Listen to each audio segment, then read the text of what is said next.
अस्सलाम वालेकुम। क्या आपने अपनी जिल्द पे कोई अजीब-सा दाना या उबार देखा है और सोचा है कि ये क्या हो सकता है?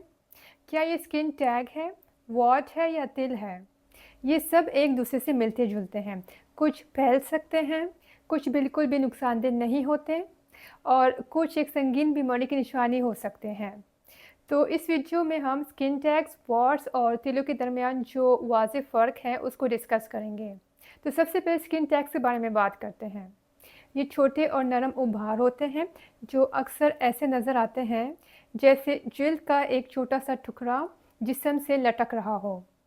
ये दरअसल कोलेजन फाइबर्स और खून की बारीक नालियों पर मुश्तमिल होते हैं और ये ज़्यादा उन जगहों पर बनते हैं जहाँ जिल्द एक दूसरे से कपड़ों या ज़ेवरात से रगड़ खाती है, जैसे गर्दन, बगले, रानों का जोड़, फलके या छाती के नीचे। वज़न ज़्यादा होने की वजह से जिल्द की तहें बढ़ती हैं यानी स्किन फोर्स में इजाफा होता है और रगड़ ज़्यादा होती है इसलिए मोटे अफराद में ये ज़्यादा पाया जाता है। शुगर और मेटाबॉलिक सिंड्रोम वाले अफराद में भी स्किन टैग्स ज़्यादा देखे जाते हैं और मेटाबॉलिक सिंड्रोम एक ऐसी कंडीशन है जिसमें ब्लड प्रेशर, ब्लड शुगर, पेट के गिर्द चर्बी और कोलेस्ट्रॉल की बेतरतीबी एक साथ मौजूद हो।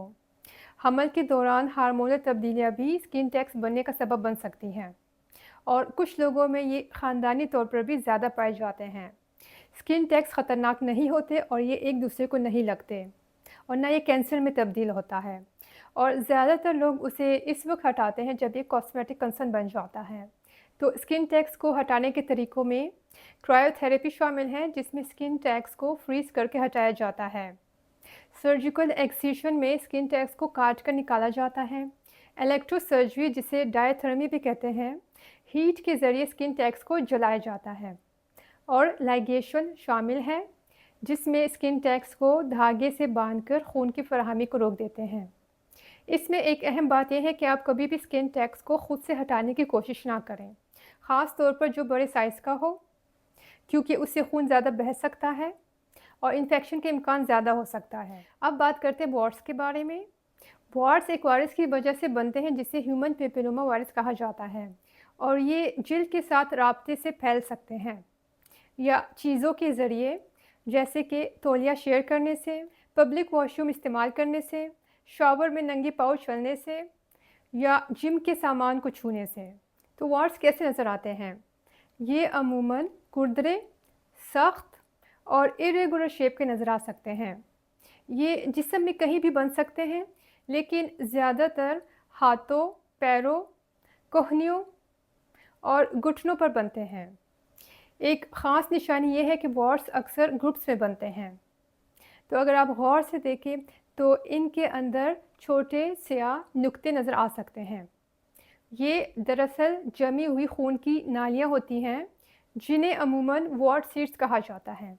तो स्किन टैग्स के बरअक्स, जो कि एक स्किन की इजाफी ग्रोथ है, वॉट्स एक एक्टिव वायरल इन्फेक्शन है, इसलिए ये फैल सकते हैं। तो वॉट्स बाज़ औक़ात खुद ही ख़त्म हो जाते हैं।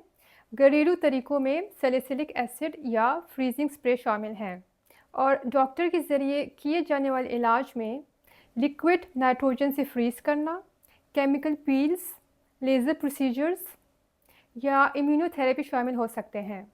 बेहतरीन इलाज का इन्हिसार वॉट के मकाम पर, साइज़ और किस्म पर होता है। ख़ास तौर पर चेहरे या जिनसी अज़्ज़ा पर वॉट्स हो तो लाज़मी तौर पर डॉक्टर से रजू करें। आखिर में अब बात करते हैं तिलों के बारे में यानी मोल्स। मोल्स दरअसल रंगत पैदा करने वाले खुलियात के मजमूए होते हैं जो इन्हें उनका गहरा रंग देता है और ये मुख्तलिफ़ रंग के हो सकते हैं जो कि आपके जिल्द के रंग पर मुनहसिर है।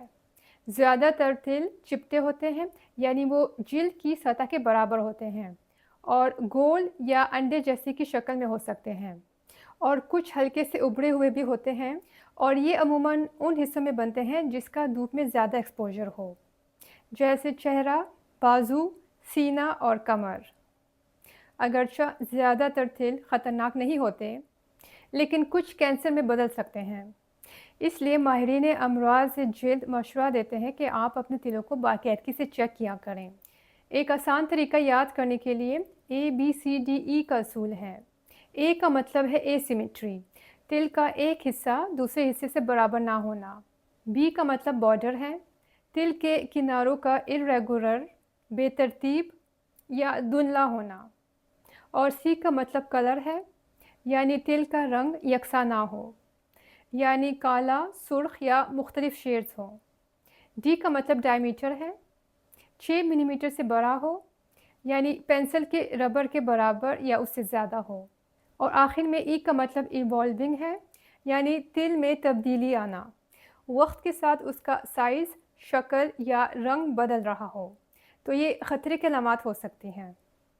ज़्यादातर तिलों को किसी इलाज की ज़रूरत नहीं होती।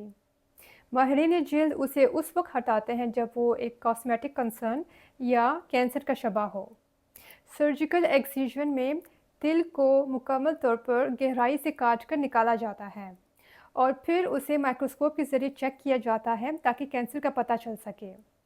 सर्जिकल शेव में तिल को जिल्द की सतह के बराबर काट कर हटाया जाता है और फिर उसे भी कैंसर की खलियात के लिए चेक किया जाता है। कभी भी तिल को खुद से ना हटाएं, इससे कैंसर के खलिये पीछे रह सकते हैं, स्कारिंग हो सकती है और इन्फेक्शन हो सकता है। लिक्विड नाइट्रोजन उन तिलों पर किया जाता है जिसमें कैंसर का शबा ना हो। इलेक्ट्रोकॉटरी के ज़रिए ऊपर वाले हिस्से को जलाया जाता है। इसके अलावा लेज़र प्रोसीजर्स मसलन के CO2 लेज़र और अर्बियम यैग लेज़र शामिल हैं, और ये छोटे फ्लैट और जिनमें कैंसर का शुबा ना हो उन केसेस में किया जाता है।